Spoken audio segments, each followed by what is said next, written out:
So I'll just say, I met Hakeem in 2011. I think actually the same day Marianne and Michael did when Ziad Abbas from Middle East Children's Alliance was in town.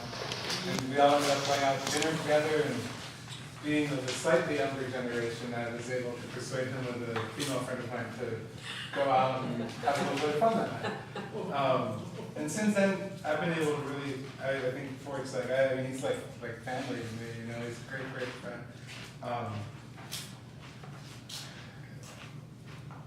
I've been to academic conferences he's spoken at. The first event we did together was when I brought him to my social work class at Eastern Washington University, which was, I think, the first time a Palestinian's ever spoken in a social work program there. And he kept the students in their seats for 3 hours straight, laughing, crying, That's just incredible. you know, glued to presenting what his case was. I've seen him present on a number of issues with media and how Arabs are portrayed in the media. He's in a cultural studies and social thoughts and education program at WSU. And yeah, I've just felt like I've really, you know, been able to benefit a lot from him as my friend and learning and helping to really, I think, humanize people that are always portrayed as different than me, to me. And really like just finding a true friend. So with that, thanks very much for coming and to listen to me, although I don't have all the answers, but I'll try to answer as much as I can. And thanks for giving me the space to my voice be heard, I guess, because a lot of time it's not. And I had a different scenario of how I wanted to when I was planning for that, but since you guys have a lot of questions, I would like to start it with one of the most important questions that came here, which could be setting the stage, basically, with why Gaza is throwing rockets. That's the main important questions that oftentimes American and Western media are trying to portray and say that Gazans or Hamas or the Palestinians who started this whole rage war between them and Israel.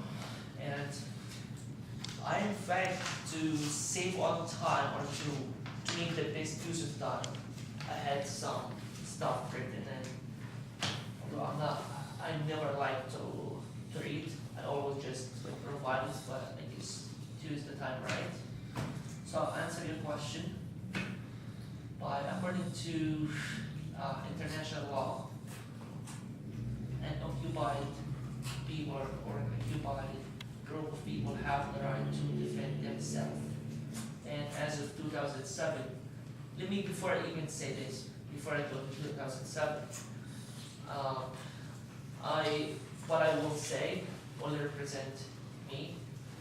I don't speak on behalf of any of the other Palestinians. And my opinion is just my opinion. And I don't belong to any political organization back home. I used to be socialist, now I'm free of every political organization. Because any political affiliation wouldn't necessarily lead you into their direction. So I'm an independent intellectual, that's all I can call myself at this time. So, to go back to what I started in 2007 when Hamas won the election, Hamas became the elected government. Thus, they have the right to practice their new responsibilities, which among them include protecting their people from any outside power that try to invade or kill or do whatever in the Gaza where Hamas had control. Now the division between Hamas and Fatah, and that often referred to here as, well, it's Hamas, we only acknowledge Mahmoud Abbas as the president. I totally understand that, but at the same time Mahmoud Abbas himself acknowledge that Hamas is the government, right? So Hamas have the right to defend the people in Gaza. by any means necessary. And now when you hear me, you may think, oh, he's a Hamas supporter. Well, as he may know, one of the main reasons for me to come to the United States because I was on the Hamas hate or kill list. So I do not endorse Hamas firing rockets on Gaza. Neither I do endorse the Israeli genocide in Gaza. Because what has been happening in the last 67 years is awful. And I do not wish for any of you to go through half or 1% of what the people in Gaza are going through. To give you more specific information about this, which a lot of the mainstream media have portrayed in the last 30 days that Hamas started, I can argue against that it wasn't Hamas who started this, but according to the Human Rights Watch organization and the U.S. State Department and the Shin Bet, which is the internal, whatever it is, of the internal security of Israel. Death squads. Right? Or, well, okay, I'm just trying to be objective. Right, I can give you. Yeah. So, according to all these three organizations, which among them is the U.S. State Department, if you trust it, there has been no link between the kidnap of the 3 Israeli teenagers in the West Bank and Hamas.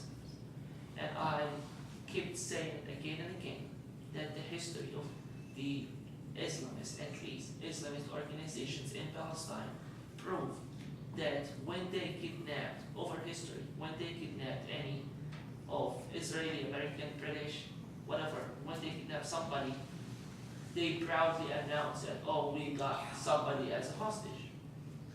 Why in this time they haven't announced that we kidnapped X, Y, and Z? Or why did they announce that we kidnapped those 3 teenagers? So all the attention got into that direction that Israel, after less than 24 hours, they said Hamas kidnapped them with no evidence. And because of that, they have started a wide operation of looking into the West Bank. And when I'm saying looking, it's not like a civilian looking. It's not civilized looking. It's like bombing houses, destroying houses, just mass arrest in the West Bank, regardless what is your affiliation. A lot of people, over 566 people were arrested in the West Bank in the first week of those when those 3 kids were kidnapped. None of them belonged to Hamas. Among some of the Hamas, the number can be bigger when adding Hamas people. But 566, they weren't Hamas. They were just regular people. Some of them are ex-prisoners, which again violates the Gilad Shalit, when they got him out and exchanged prisoners. They had arrested 566 of them. But also, as you may know, that Hamas in Gaza, they have agreed to negotiate 2-state solutions. They have agreed to collaborate with Israel. Hamas had created an iron hand in Gaza to protect Israel from firing rockets. And according to Israel, the Ministry of Foreign Affairs and their other military staff, they said, these are not my words, Israel have lived 2 of the best years when they agreed to a ceasefire with Hamas.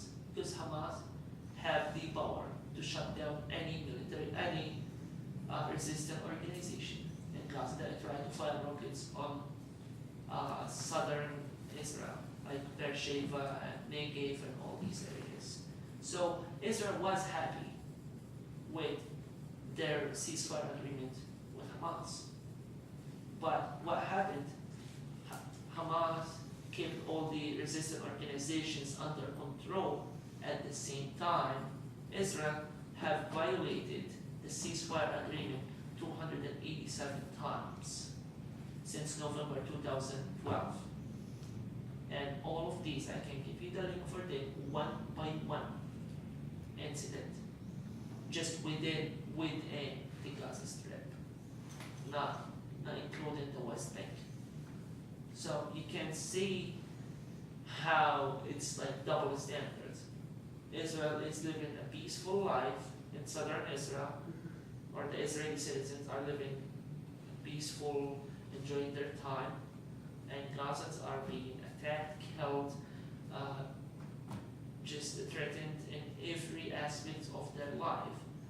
Fishermen, they got their boats fired at.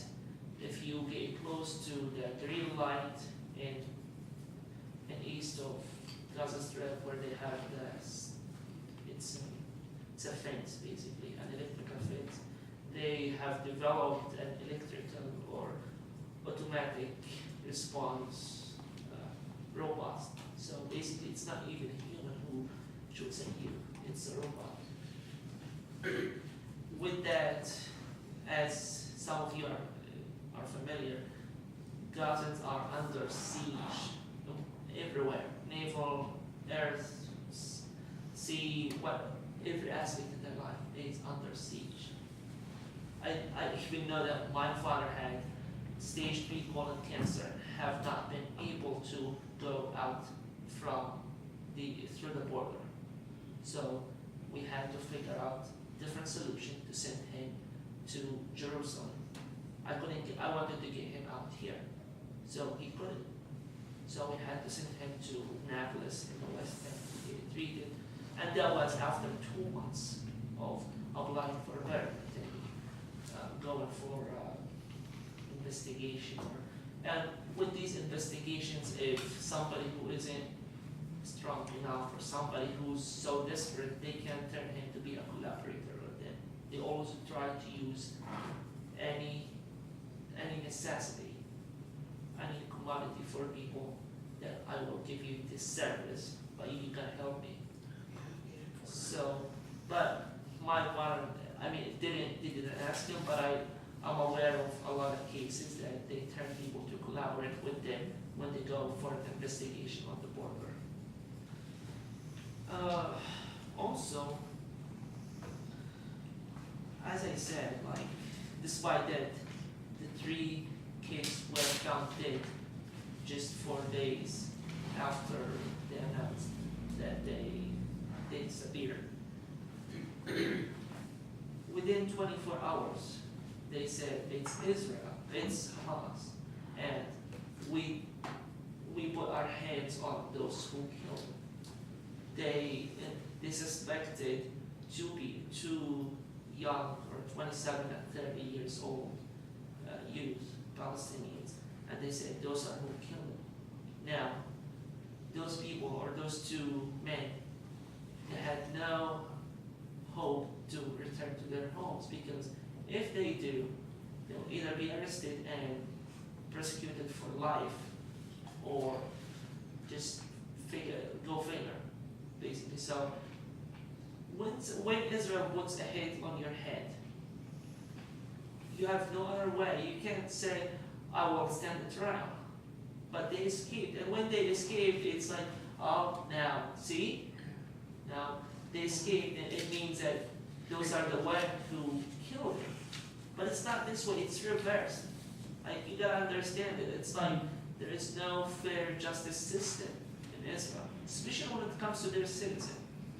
You can see that the 3 people, because of 3 people, or because of Gilad Shalit, when he was, at first, when he was kidnapped, what happened to Gaza? They launched the castle, if you remember, because of 1 citizen. So when you think of 3, those people had no other way but to run. And then they said, those are the ones who killed them, basically. And one of them got killed when they were following him, and the other just before he came here, like 2-3 hours ago, they said, "Oh, we caught him just today." But I can't predict the future, but I assure you 100% that he will not stand a Right. free trial. Whatever, even if you will line up 5 lines of lawyers, he will get 100 years or whatever, even life. So that's how it goes there. The other thing, to give you clear idea of why something like this, why Israel knew that, and before that, 2 weeks ago, some European or American investigators, they found that those kids weren't killed because they are Israelis and Palestinians kidnapped them and killed them. Instead, they were killed by whoever. Okay, Israelis or Palestinian, but it's not because it's Hamas or what they call it. They refer to it as a criminal activity. It's not because of race or ethnicity or like somebody was trying to mock them. Now Israel knew that, and some rumors came just 2 days after they were kidnapped that no, it's not this or that, it's not Hamas or it's not criminal, but they were killed in a car accident and Israel hiding their bodies so they can launch an operation to destroy Hamas. Now, why is that? I can't tell you why. Because 10 days before this incident, Hamas and Fatah had agreed to initiate a reconciliation government. What would this mean is that the international community, the European Union and the US will start to pressure Israel that they have to make peace with the Palestinians, which Israel and at this point Israel will lose some of their advantages because they have benefited a lot of the division between Hamas and Fatah, because they can go and negotiate with Mahmoud Abbas, and Mahmoud Abbas got hard-headed. They'll say, you don't represent all Palestinians, and they can then through their secret channels with what's his name, Darshan Baskin, right? Because Darshan Baskin and another guy who played a major role of releasing the last Shalit from Hamas, and he even wrote a book about that, the secret channels between Darshan Baskin and Hamas. But Hamas or Israel, if they let Fatah and Hamas come together, they will lose this. It was a benefit for them. It came to them without working on it. It was like a gift to them. So how, if somebody give you a gift and somebody come to take it from you, you will fight for it. But they couldn't fight it, but to try and fight a sneakier way. So that was the way. Now, 2 years ago, Israel, or I wouldn't say Israel, but I guess they, what do they call it? Like, I don't know, a certain amount of gas was found. Oh, the gas fields. Yeah, the gas fields were found in front of the Gaza shore. Now, a Qatari company had agreed to sign a deal with Hamas, with the government, right? To get this and sell it and get benefit from that. Now Israel considered that this is within their jurisdiction. So it comes down to 2 things. It's natural resources and political gains of keeping the division between Hamas and Fatah. So I hope this answers your question in a way. What about this idea, like when I hear about Hamas and the rockets, I think that was in response to the Hamas shooting rockets, right? Okay, so when I hear about that, I hear that they're like defending Palestine, but from an objective point of view, it doesn't really seem to It seems offensive. defend very well. I mean, like, well, it doesn't defend either. I mean, it's not stopping as far as that. And from my perspective, it doesn't seem like it's stopping anything from happening. Right. So I was kind of wondering. I was wondering if you could talk a little more about that. About the rocket. As though like for like well, Hamas has the right to defend itself too. Right. You know, and if this isn't defense, I mean. By that you mean that the missiles don't hit anything, they don't blow up a tank, they don't stop soldiers, they just get shot, they're fired. And they don't stop Israel. Right. I mean, it's not really defending, I think, is.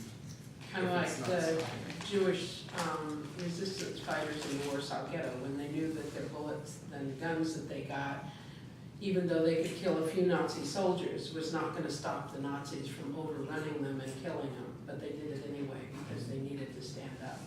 They'd rather die on their feet than live on their knees. And seems to me there's maybe a lot of that in Hamas's use of the rockets. Okay. Well, I totally agree with your point, and I will give you a scenario, or not a scenario, a fact. When you study the civil, I don't want to even go to the Civil War, but I studied the history of the U.S. versus Britain, or any Western colonization. Now, people in the West, they can be so artistic about finding ways to defend themselves, regardless of what they can use. So, the idea behind using missiles, firing missiles from Gaza, yes, it doesn't hurt as much. And according to, I got this from the Israeli Ministry of Defense. Again, according to their own Ministry of Defense, it is 1,240, just over 1,000 in the last 14 years were killed. Among those, you can find 65% of them were soldiers. 65% of 1,240. Where, I don't want to go 14 years ago, I will just go to 2008. How many? About the same number in 28 days. Yeah. How many of them were kids or women or disabled people or yes, maybe they killed 200-300 from the resistant people, okay. But that was in 28 days without even considering all the, what they refer to as casualties. I refuse to call it casualties, war casualties. They're human beings. Each and every one of those, it has a story, a unique one actually. Is Gaza so packed together in their population density that it would really not be possible for Hamas to operate without being close to other people? Because the way it's described, I don't know if it's just in the city or how much of the area is agricultural land as opposed to Gaza City and Rafah. That the complaint against Hamas might be impossible because the people are live so close together that they couldn't really help. The human shield thing. Yes, they. Israel get them no matter where they live. Well, let me clarify something for you. Gaza is 25 miles long and between 2 to 6 miles the width of it. Some because it's a coastal line. So in some places it's tiny, in some places it's bigger. So all in all, it's 135 square miles. Within these square miles, you can think of everything of a full life. that include, I was just gonna say, it's from here to Post Falls, Idaho, and from the top of the South Hill to Francis Avenue, basically, that's the size of It's- it. 1.8 million people. That's it's, what it it's is. it's the same size of Detroit, if you, Is what? been to Detroit. Detroit, Detroit. yeah. Where do they grow Like any First crops Falls, at that's all quite a, So, that's a stunner. to feed themselves? so within this space, you have 1.8 million people, just according to 2 years. I don't know, like people just get stuck in this number. It's like 1.7, it's been for 10 years, and it's known that the Palestinian people are the most fertile people in the world. They love kids. And with this blockade, Israel is not benefiting because people don't have any other thing but to make babies. They don't have electricity, they don't have jobs, they don't have anything. So what do people do? Just sleep and have sex and get kids. Let me be honest with you like that. So with this, you have all these houses, you have farmlands, you have the sea, you have everything. You have to just make your life to fit within these 135 miles. So it's crazy when we talk about like can Hamas avoid civilians? Well, let me tell you. After Hamas won the election in 2007, a lot of people within Gaza, how did they win the election? Because they had people on the ground, which means, whether I like it or not, at least in each neighborhood, I wouldn't say each family, in each neighborhood, there's 1 or 2 Hamas people, number one. Number two, when we talk about avoiding civilians, Hamas, and I assure you this because I saw it with my own eyes, Hamas don't come from on the top of a house and fire rockets. To fire a rocket from Gaza, if I look at the history, I was once in the military, so I know what I'm telling you now. To hit a rocket from X area to hit southern Israel, it has to be close because if you look at the history of the rockets that developed in Gaza, first it used to launch to 6 kilometers. So they had to be really like in the furthest point in Beit Hanun in north of Gaza to hit somewhere like near Sidrat, or then by time it started to reach like 20 kilometers. Still, this is not that far to say that Hamas can fire rockets from like Gaza City or Rafah. Yes, they can hit from these points, like they can hit from Rafah, but not from the house. They have to be close to the borders so it can reach. They can't hit it from the middle of the city. You have to be close to the borders to hit it, which means when Israel come and attack civilians with the excuse that, well, Hamas fired rockets from here. That's just a major lie, number one. Number two, when we talk about like Palestinians or Hamas is using Gaza people as human shield. How can we justify human shields when 60% of the women and kids, when 60% of the major amount of the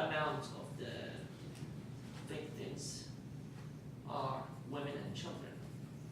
It's just it doesn't fly to say that, well, they're taking them as hostages. Besides, Hamas is not taking anybody as a hostage because Hamas is a government. Just keep repeating it's a hostage. It implies that Israel denied just the very existence of those people. Number one. And it also they try to, every time they break a war, they started it, they hit, they kill, they do whatever they want, and then we announce a bilateral ceasefire. What this means, like, we don't even acknowledge that you exist, that we can negotiate with you. Number one. And you know what's really funny? The irony here is that Israel is the one who created Hamas. Do you know that? Did you know that? is the one who created Hamas Mhm. in the 1987. Similar to the Taliban? Yeah, exactly. When the CIA founded Taliban to fight the Soviet Union troops in Afghanistan and the Chechnya. So Israel was the one who founded it, and you can read it, if you read Hebrew, you can read it in their books, that they approached some of the prisoners in Negev and another one in Arabic, a name in Arabic. They approached people and, well, we can negotiate a release for you. And the reason they created it because they wanted to break Fatah at that time when Fatah was in its biggest victory, when Yasser Arafat and the PFLO, the Popular Front's resistance, that Wali Haddad and other people, and Layla Khalid, who kidnapped and the Israeli team in Munich. So how do we shut down Fatah? It's an old tactic, Napoleon Bonaparte, to just put somebody in between those people, divide them. And this is not me dreaming, this is documented that Hamas or Israel had financially supported Hamas for a while. Then Sheikh Ahmed Yassin decided to, they distanced themselves from that. And you can see even until like 2005, Hamas had, in many occasions, they have announced that, well, X, Y, and Z name in the highest up in the organization, we found him as a collaborator with Israel. Who, And a collaborator in Gaza or in Palestine. who did you name? Who did you name as the collaborator? I said X, Y, and Z name, somebody. I can give you a name, Osama Hamdan, the spokesman. He used to be the spokesman of Hamas. And then Ayman Taha used to be another high-level personnel from Hamas. You found to be a collaborator with documents that it collaborates with Israel. Now, you want another irony thing? Who do you pay your taxes to? Israel, right? $3.2 billion, right? Then Israel paid to Hamas. So when we say that, well, the US recognized Hamas as a terrorist organization, nice, but we still pay them money. Number one. Israel, or the US, recognizes Taliban to be a terrorist organization, yet we funded them. So just all these discrepancies of the narrative. It's like, just, we pay money to them under the table, and then it just, none of them will give you anything unless they benefit from it. Just two last points. I think Mary has something. Yeah, I have a question for you.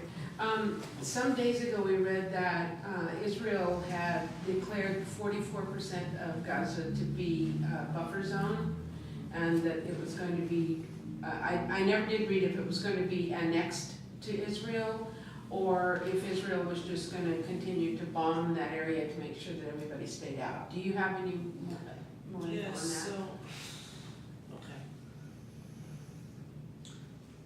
So, 2 or 3 days ago, Israel announced what they refer to as bilateral ceasefire, that we will, they didn't even withdraw. They said, we will stop firing rockets, but we will keep our troops within Gaza, which means they control 44% of the land.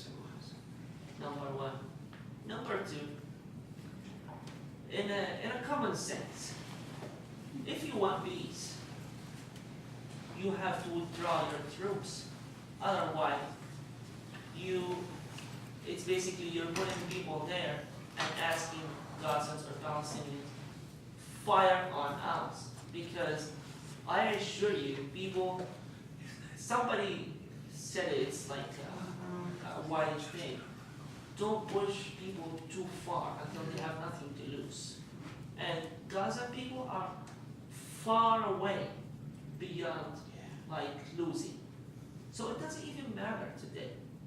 But when you announce 44% of 135 miles as a buffer zone, with that, they were distributing flyers over Gaza telling people that, well, you have to move from Shija'iyya, you have to move from Beit Hanun, you have to move XYZ kilometer from the border to inside the city because we have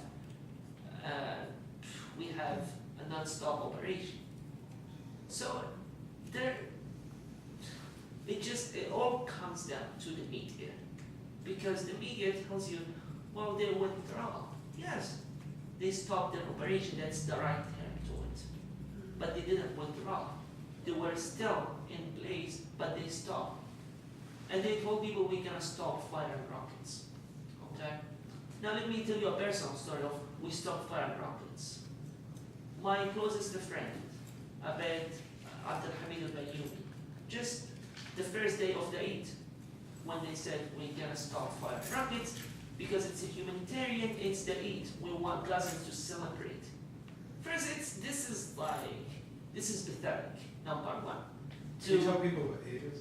Okay, so it's the Eid it's like a Christmas to Christian people. We fast once a month. We fast for a month every year in a month called Ramadan. We worship God and Allah. And then after that we celebrate. It's a big deal to us as it's a big deal as the Christmas is a big deal there. So after killing 1,400 people to say, well, I'm gonna give you a day to celebrate. Celebrate what? Number one. But that wasn't the irony of it. The irony of it, they said, well, people can move and go visit each other with these 7 hours. Well, they did. They believed it. And I tell you, Gazans were naive. That they believed Israel, they moved. My friend Abed, he's a registered nurse. He works at Al-Aqsa Hospital in Derbala. I have worked with him in many projects back in 08 and 09. And at the time, there were still like casualties that he treats, and he works at the intensive care unit. And he was shocked to find 12 of his family members came body parts to the hospital. Now, when I talked to him, what am I supposed to tell him? To tell me that, well, my youngest brother, okay, I just found his head, and he said, like, I carried the head, and I was talking to the head, hoping that he will answer. That's how insane he went. And Abed is like one of the most gentlemen, respected, like, guys among our group, because he's always the quiet one. It's like he doesn't get involved in politics. It's just he keeps to himself. So that's why we love him. It's like, what am I supposed to tell him? Like, I was talking to him, it's like, I know Arabic, but I feel I lost it. And at that point, it's the first day of the Eid. So Eid for him is around forever. You can imagine somebody who's like 27 years old here, and he loses 4 members of his family on the Christmas. Will Christmas ever be a happy thing for him? He will always hate the day that Christmas is approaching. That's as simple as that. It just did not talk politics. In that situation, it didn't mean to me that to be objective. The following day, we had a protest in Seattle. And I was like scream as crazy. Although I'm a PhD, I prefer the debate, the intellectual discussion and all that. I'm like focused on just making, if you convince me, you win. If I convince you, you win. But at that point, it wasn't really about intellectuality or about being a smart or being a PhD. It was just about like a close person that I know lost his entire family So it was about humanity. And to me, I've always I've done a lot of work since this whole thing started back in Seattle and in California, or with TVs or news, radio shows. I always say, I do not wish for Jewish people before Palestinians to suffer. I always hope that this will stop once and for all, for everybody just to live in peace. My aunt, in the first day of the Eid, called me and said, well, happy Eid. It's like, thank you, how are you doing? She's like, nothing, we're just at your father's house. It's like, huh, why are you there? And she said, well, they bought our house.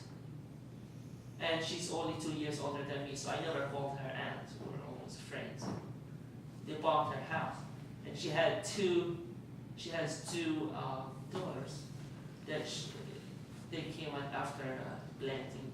They were she couldn't get pregnant for many years. So she didn't lose them, but she lost them mentally. Because one of them, she doesn't speak now. She's like, I tried to talk to her many times, and she's so freaked until this is, I guess, the 7th day. She's not talking. I can go on and on and on with these humanitarian situations. So, when they talk about ceasefire, not ceasefire, about Hamas is using Palestinians as human shields. Well, nobody is using Palestinian people as human shields. Hamas is the government. They have the right to defend themselves regardless. I don't like them. But as I studied the history of Irish people were artists, were amazing people in how they fight it. It's just crazy how what desperate people can do when they think of freedom. And I said it. Gaza people are far away beyond losing. It's like, there's no purpose even to live there. I assure you 110%, if you speak to, I said 1.8 million people in Gaza, 50% of them under 26. So we have 900,000 people. If you speak to the 900,000 people, you will find 901 want to leave Gaza. Because, not because they hate Gaza, no. I have been here for almost 5 years. I consider this country as my home. I have American citizenship. I love this country. But I will never forget about my home country. This is where I had my memories. This is where I had my childhood. This is in every and each street of the Gaza Strip. I had memories there. I had family, I have belongings. My life is there. So when something like this happens, people get desperate, they want to leave. It doesn't mean they hate it. Why? Because they don't have the basic human needs. But with that, there has been this study about the level of dignity and hard-headed and whatever. Within the Middle East, you'll find Palestinian people and particularly Gaza people, two characteristics. The most hard-headed people in the world with the highest level of dignity. They'll prefer to die before. And don't take this as we're angry people as the media tell you.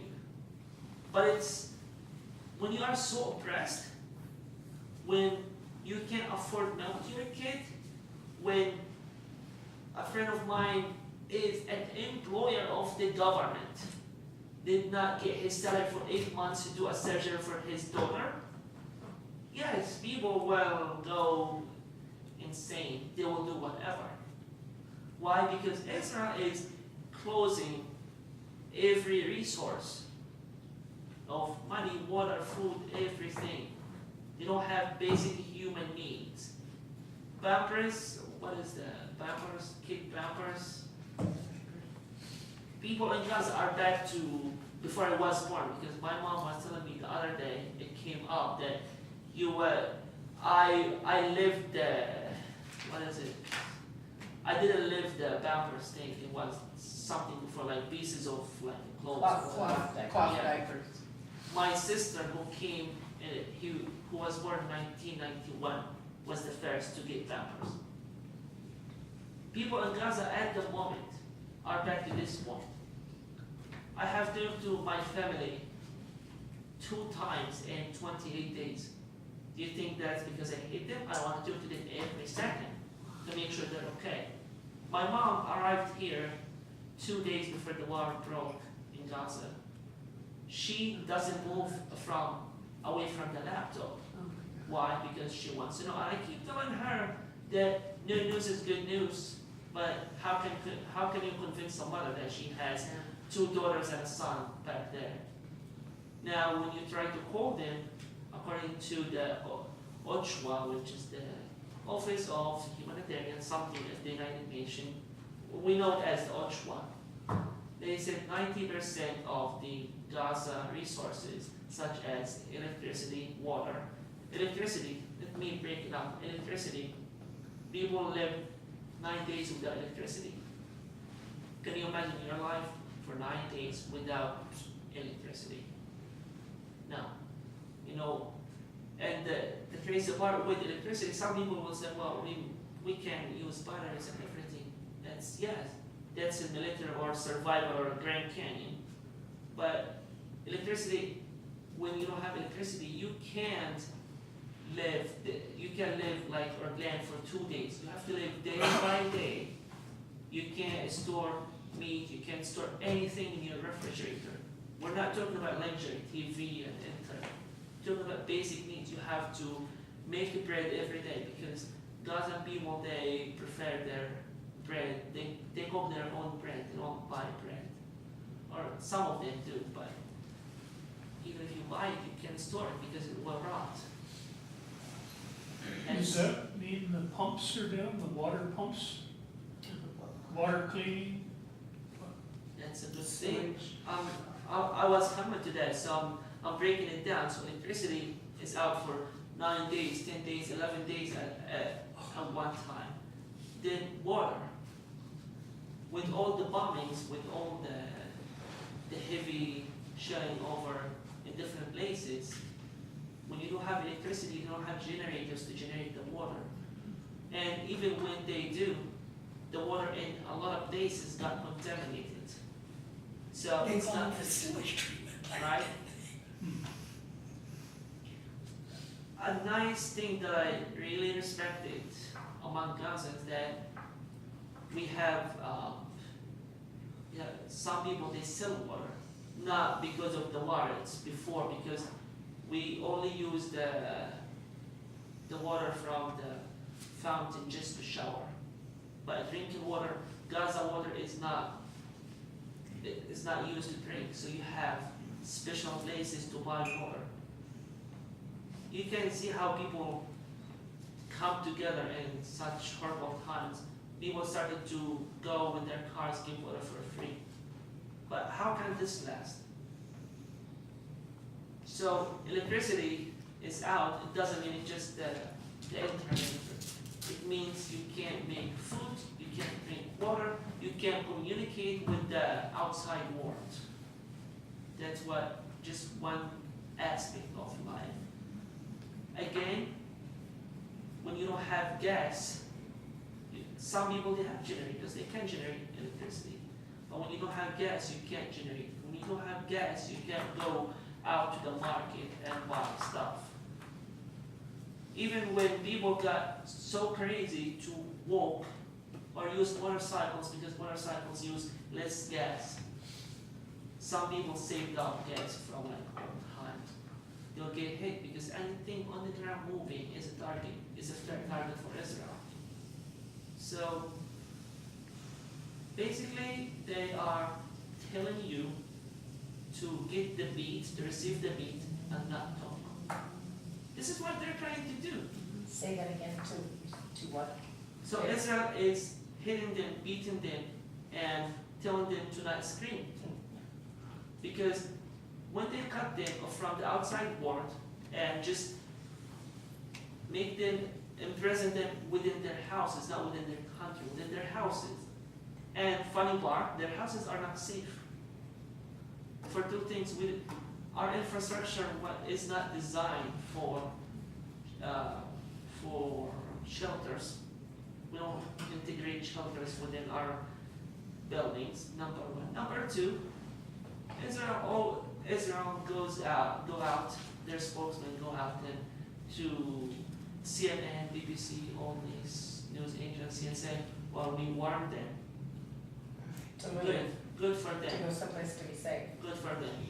Well, let me tell you this. It started after the second or third day.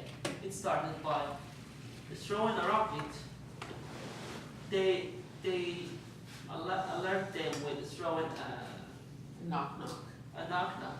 And the knock-knock rocket, the drone rocket, is not like a candy stick.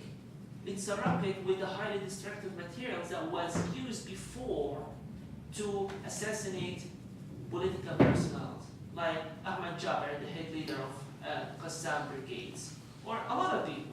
Just what I refer to is that it's not a candy stick. It does destroy. And this is how funny is that, because I have this from personal experience. My uncle, from my mom's side, he has three stores, and he has 6 daughters and one boy, who's my age.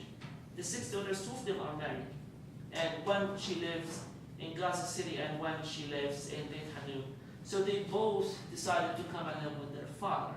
It's in the central part of Gaza Strip, which is called a Gaza refugee camp.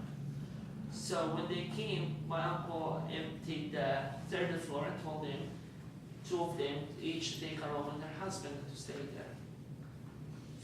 The day before the Eid, last day of Ramadan, it's Ramadan, a holy freaking month. People are getting ready to eat. Last day, and the mosque started calling for the prayers that today is the last day of Ramadan, tomorrow's the Eid.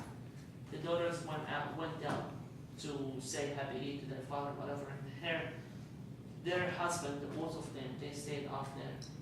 They hit the house.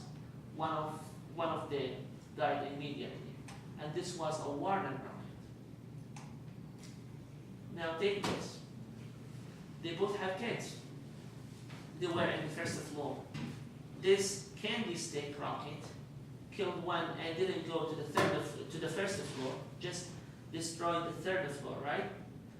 Now, Usain Bolt, the Jamaican fastest runner in the world, can cut 100 meters in 58 seconds. This is Usain Bolt, not my uncle with his 6 daughters and 2 kids. The second one, with the one who was with the other son-in-law who died, with the scream and everything, he managed to get down, but they only gave them less than 2 minutes, literally, to just get the house down to the ground. So 2 or 3 of the guards got injured, but nothing serious. This is what it means that Israel warns the Palestinians. And the fact that they warned them means that they know there are civilians in the house. So you tell me to leave the house because I want to destroy it. You give them 2 minutes. Right now, it became less than 2 minutes. In the last 10 days, if they give a warning rocket, then after that they give them less than 30 seconds. And you have a lot on YouTube. And YouTube is hard to fabricate and do video editing and stuff, because a lot of people, it's going viral. And that is one of the good advantages of social media and stuff. So it's not like when they tell them, well, we warned you. Well, if you want to say it this way, take this. You said Hamas fires rockets in Israel. You want me to be ridiculous right now or be radical? Because once I was a socialist and I know how to be radical. I can't tell you that the rockets that Hamas fired can be water rockets, period. Would they agree to this? Because when you think of homemade rocket that includes, I don't know how many pounds or even if it reaches a pound of explosive materials, compare it to 1,200 kilograms, which each 1,200 kilograms. Now each kilogram is 1.75 pounds. So you're talking about 25 to 2,600 pounds of explosive materials that falls in a house. And oftentimes they throw 1, 2, 3, 4, and as much as 8. It's not one. So we're talking about when they hit a house in a neighborhood. If you've seen photos of from American news, not Al Jazeera, not any other that you may refer to as biased, just American, just foreign, France Press, BBC, whatever you wanna, whatever you feel convinces you, you will find an entire neighborhood got wiped out. Like a Shijaya, when I saw it, I couldn't believe it, honestly. It feels like it was a tsunami with like a 12 Richter that hit it. Like, it doesn't exist. And Huzaa, and it's close to Khan Yunis, which is to the southern part of the Gaza Strip. When you look at Huzaa, it's crazy because people were calling for the Palestinian Red Cross, the International Red Cross, whatever relief. For 3 days they were taking hostage, at this time real hostage, not Hamas hostage, real hostage by the Israelis, and 76 of them were assassinated at 0 death range. What this means, they didn't bomb the house, they didn't walk into a bike tank, no. Somebody came to a closer range, take his gun and shot you. 76 of them. Those were civilians. Where was that? And Huzaa, Did you Which- spell that in, if you can? it's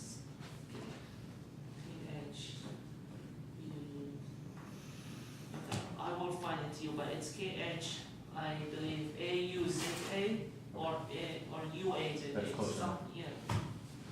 Which is a small village before Khan Yunis. It's between my city and Khan Yunis. Thank you.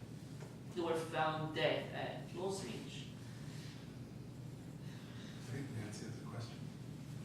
Yeah, on the news, I never heard anything about it being Ramadan. And why do you think that this was done during Ramadan?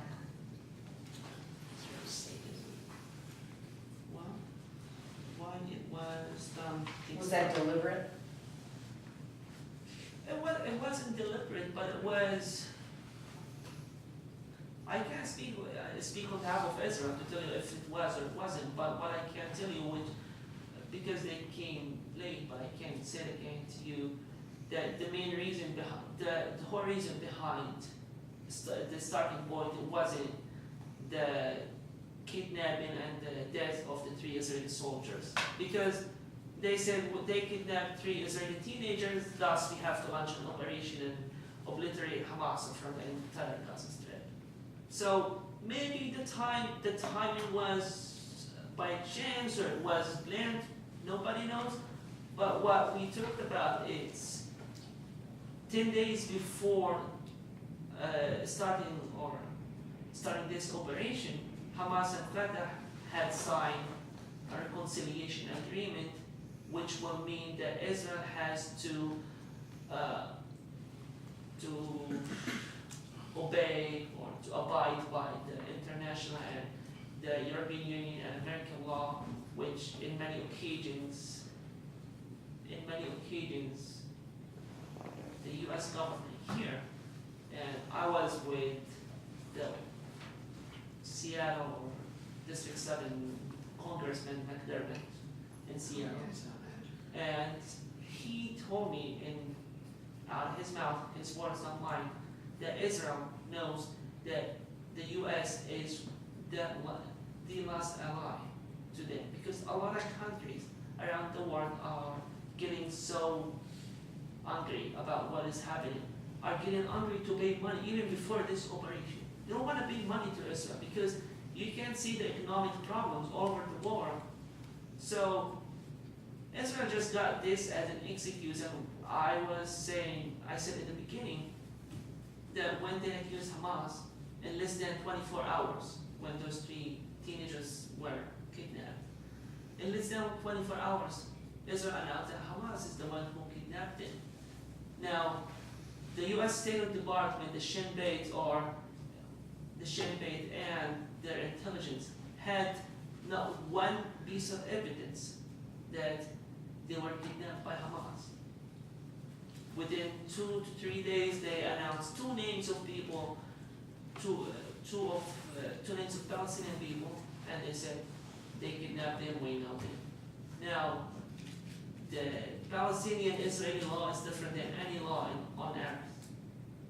When you put a death head on somebody's head, they have no other way but to run.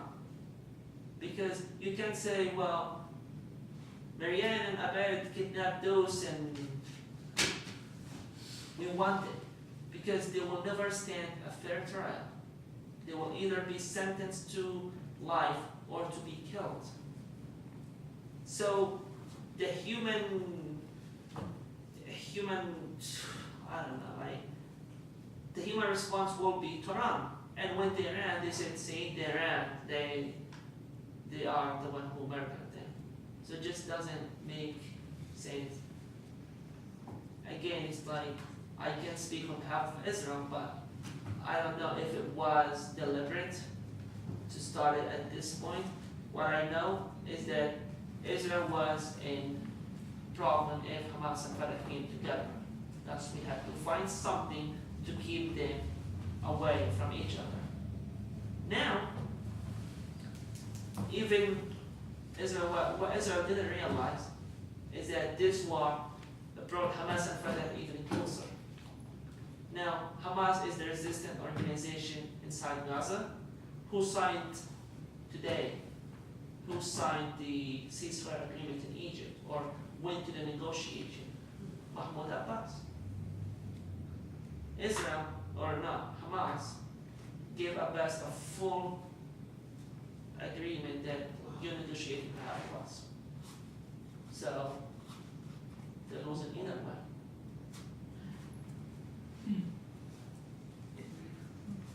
Go, Michael. Hakeem, I've been doing this work since 1979.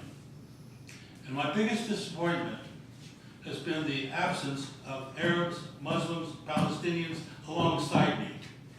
They're invisible. They've been invisible long before 9/11, which gave a reason, perhaps, to be invisible. I grant you that. But long before 9/11, Palestinians, Arabs, and Muslims were not doing any political work in this country. And they all know, they knew then and they know now, that the problem is not in Israel, it is in this country, the belly of the beast. And so therefore I am saying that it is Palestinians in this country, it is Arabs, it's Muslims and Palestinians in this country that have to get their act together and show that they're serious about political work and confronting the Israeli lobby. That's all I have to say. I mean, I'm going to keep doing the work irrespective of who joins me, but it's awfully disappointing never to see. I mean, the thrill we got from seeing 4 or 5 Palestinian young men 2 weeks ago at our demonstration was, you know, it was just, I can't express myself what a great pleasure it was to see those guys, and I hope to see more of them. But I'm saying that you guys got to get your act together in this country. Well, I totally agree with you.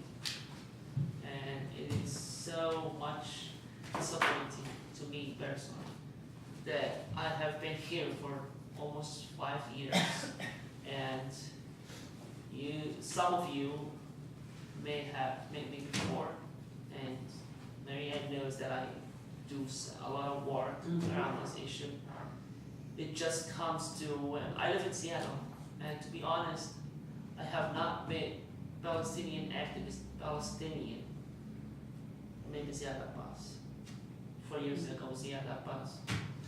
That's the only Palestinian that I met and became like a friend with. I know some in the East Coast, like New York, Detroit, Ayman in New Jersey. But Ayman is like fairly new, like a year. So what I mean is like, but I met a lot of them in the last month because we protest every weekend in Seattle. Now, was I happy? No. I was so pissed to see that we have 700 and 800 Palestinians or Arabs that they come to protest. What this means to me that we are reactionists, not initiators. What happened when Israel launches a war? Israel prepares its people. When the U.S. prepares to launch a war, it prepares its people. They have the military ready, they have enough food, they have the media ready, they have the people. Everybody gets his act together. Where when this war started, we started to plan how do we go or argue against the Israeli Hasbara propaganda after the second week, where Israel at this time had already set the stage for the war and set the narrative. They got the story out there, and instead of working from an equal position, you are far away behind. You have to keep like running, constantly running and arguing to debunk this propaganda. And to see all those Arabs and to ask them, where you guys are from? Bellevue, Renton, it's like, I've never seen any of you. Where have you been? Well, life, busy.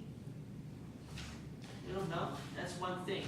But the other thing is that a lot of the Arab people, fortunately within the United States, they don't care, in a sense. Anyone, and now let me be honest about it, anyone other than Palestinians, they don't care. Because who gets the beat, like when you beat me and Justin is counting, it's different. I'm the one who suffered and he's like counting 1, 2, 3. So it's different. Saudi Arabia people or Gulf people or any other nationality from the Middle East, you know, like, do you know what Dubai or the Emirates did? Just yesterday they announced, well, Dubai's water is we're gonna send water to Gaza. Well, thank you. After 28 days, what they said, we're gonna send you water. And how does it get in? I don't know. He has to figure it out, maybe through his route. It's his problem, not mine, but at the end of the day, Egypt, the supposedly biggest, we had historical relationship, we fought with them, they fought with us, a lot of Palestinians are married to Egyptian and vice versa, we have a good relationship with them. A lot of their media is like, well, Hamas is there, let them fight. Or they'll say, well, we're busy with our internal issues. It's either you say something good or don't say it. Now you may think, oh, why he took me to Egypt? Because when the government, their media, says that, it affects their citizens anywhere in the world. Because you don't expect me to open the news and watch Qatar's news. I will open the news looking for Palestinian news at most times. And this is what's gonna happen with Egyptian, Qatari, Saudi, Bahraini. Everyone will wanna open their national TV and listen to the news, what's happening in this country. So when they see that their mainstream media says that, then half the Palestinians live them on their own. So it is disappointing to see those number one. It is disappointing that we are reactionist people, not organized people. The Israeli lobby in the US had infiltrated. I'm saying had because it's done. Yeah. You don't need a war to start. They're already in place. Look at the Fox News. Look at New York Times. Look at CNN. Look at even in the previous government with the Bush government. A lot of people in high up government positions, they have dual citizenships. In the US, no other citizen can maintain other citizenship except Israelis. Why? There's an exception for So that. they have infiltrated everything. They're in place. They play, they set the stage, they set the narrative, and unless we're inquisitive, well-informed people, we just take them for granted. You know, Hakeem, the Arab and Muslim population in the United States now exceeds Jewish population. Well, just give me a second. Well, Not by much, but it's, yeah, to some part, to some extent. But what I will tell you that I think it may provide hope is that the young generation nowadays, in the US we have over between 5 and 6 million Arabs in the US, not Muslims, just Arabs. And I believe the hope will be with those people because a lot of those who are older than 50, 50 years old from the Arab region, they came during or before, a few years after the Nakba, and when people feel insecure, they will do whatever to secure their needs, and when they reach 70 or 80, it's like they're either old or they don't care. No, look, I'm talking about Arab people. Yeah. I'm talking about Arab people. Nobody There wasn't a Jewish lobby Excuse in the me. 1880s either. When they first came, they were very insecure, and so they didn't have any lobby. And so the Arabs here are kind of in that same position. They're newer immigrants. Yes, that's what I'm saying. It's that they didn't have a lobby, but the different mentalities, the belonging. For Israel, it's nationality, it's ethnicity, it's religion, it's their media that tells them the Arabs will not sit still until they kill every and each Jews in the world. Where Arabs, it's different. They came with the same, as you said, insecurity and everything. But when they reach this part, it's like, it's either old, or I don't care, or they became Americanized. It's like, just leave me out of politics. You want me to write you a check? Maybe. Some of them, few of them was like, how much can I contribute? Just get out of my head.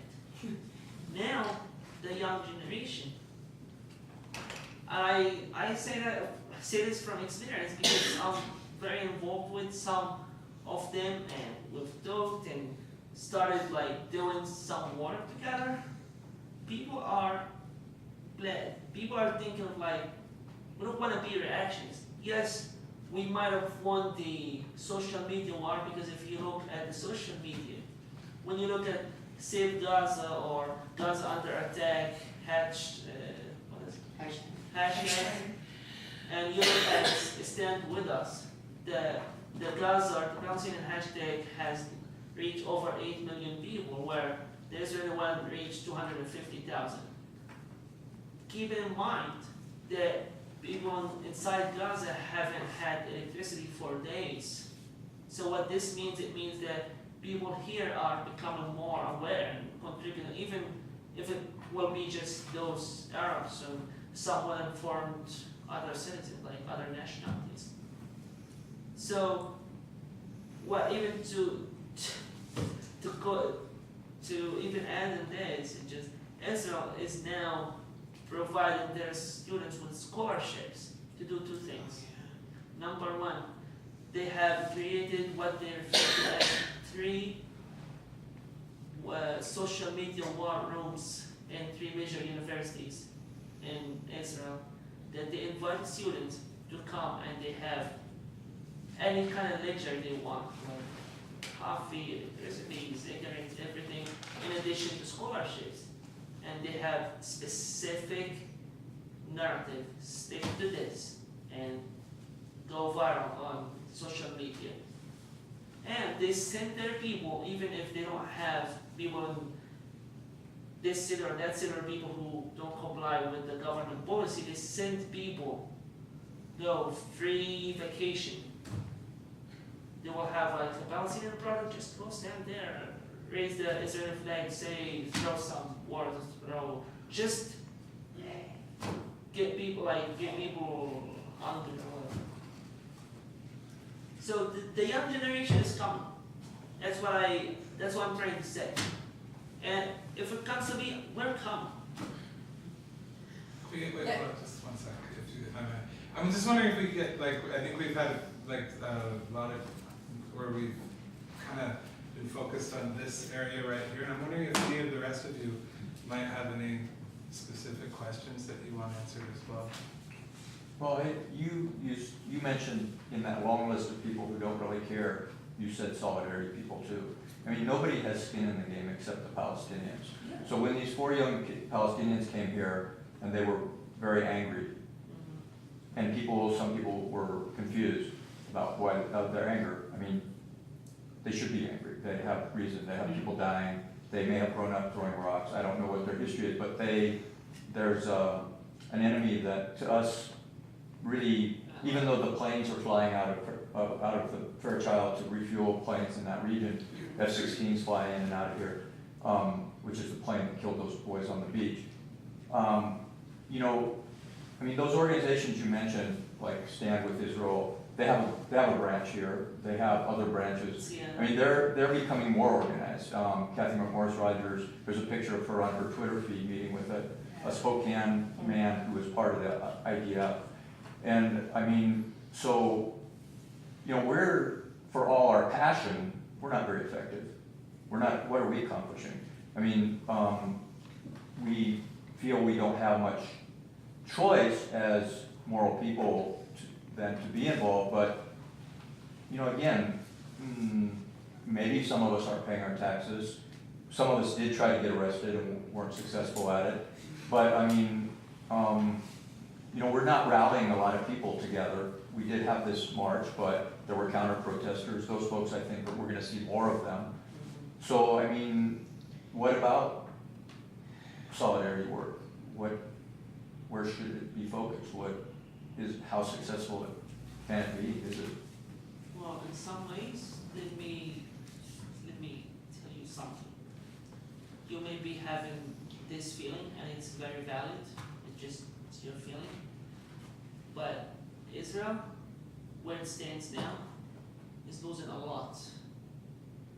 Because when we look at Gaslit, if I want to go back to the Gaslit or the Intifada or any other event, you did not see people in the streets with the same numbers as we have these days.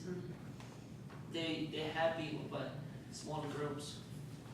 Now, thanks to technology, a lot of people around the world are getting well informed. The truth is getting out there, even if it's sometimes censored or manipulated, or Israelis trying to attack and they're following everything and trying to dump some issues to make it look wrong or manipulated. It's not. But when people ask me about solidarity work, I always have I was asked where people come from, or who are they, or if they know. If they don't, first thing to help a cause is to learn about it, period. First thing to know it in and out. Because I know some people, they have emotions, some people, as I described before, our reactions, they'll just see some photos, watch a couple YouTubes, and I know about Palestine. It's not this. It is history. People get PhDs in that. And it's not this. Some people, they have done the work like Mike, and they're still doing the work. So I can assure I can put Mike in a room full of 2,000 people, and he knows the shit in and out. But other people, they need to first know. Once you know, you're a strong person who can debate with the other side. Now, solidarity work. We have talked among many groups to solidify our work. To just, instead of like each and every of us, like separate the groups, we get 5 here, 100 there, 200 here. In DC last week, they didn't get 60,000 people from DC itself. That's impossible. The organizer is a close friend of mine. I know him, and unfortunately, he's a member of Fatah. So they got money. They have the American Businessmen Association, American Palestinian, something like that. But they got money. They got people from 6 major cities in the East Coast, from Philadelphia, from New York, New Jersey, DC, Maryland, and Virginia, all came in buses to DC. Now some people will say, well, we don't have the money and this and that. Well, if people want to do the work, yes, it may cost, but it's not gonna destroy your life. I'm well aware. I had days I don't have $10 in my pocket. I know that. And I know some people, they have health problems. Some people don't have the time and this and that. But if we want to do the work, we can put our hands together, because when people come together, it's like it is stronger than any government. Governments were turned down. If you look at the Middle Eastern history, this is where I'm strong at. If you look at the Egyptian situation, the Libyan situation, the Tunisian situation, they got rid of dictators who kept them under control for over like 30 years, in some occasions 25 years. This is why, because people came together. Another point, BDS. Some people think that it does not hurt Israel. Well, let me tell you, if it doesn't, Israel will not be going out to sue companies or sue groups that is boycotting them. Israel has lost billions of dollars. Some people will say, well, how am I supposed to know each and every product from Israel? It's as simple as this. If you don't use technology, look at 970. If you have technology, you have an application. It's boycott here. BDS is the Boycott, Divestment, and Sanction Movement. Sorry if I didn't Isn't the code number, the bar code 729? No, it's 972. 972-970, both of them. Could you And then you have boycott app on technology. For those who use technology, boycott Oh, I got app. that. could you repeat that number? 970-972. Okay. There is a difference between 972, it's a product from Israeli companies within Israel, 970 from settlements that are inside Israel. And I just want to add, I think you can go to bdsmovement.net, Yes. and you can find lists of products there.